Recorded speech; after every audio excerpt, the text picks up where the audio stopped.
শোন, তোমার দুটো কানই উঠে গেছে। কদিন আগে একটা ছিল উঠে, আজকে আরেকটা পুরো উঠে গেছে সকালবেলা দেখছি। তবে যেটা পরে উঠলো, মানে এটা কিন্তু পুরো উঠে গেছে, এটা আগে উঠেছিল। ওইভাবে আছে বলে মনে হচ্ছে। এই শোন, তো ট্রিট দে। তো যে কান দুটো এতদিন বসেছিল ওই 2 মাস ধরে, এবার 2 মাসের বেশি, 65-64 দিন যে যে উঠে গেল কান দুটো, ট্রিট দে। কিরে? ও, ট্রিট দেওয়ার নাম করেছি আর বুক করেছি।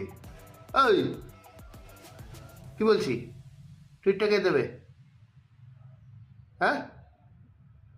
এই, শুনতে পাচ্ছিস না? ট্রিট ট্রিট ট্রিটটা কে দেবে? কানুটি তো শুনছো? হ্যাঁ? এই, আসো। ওই দেখ, ওই দেখ, ওই দেখ, ও মা।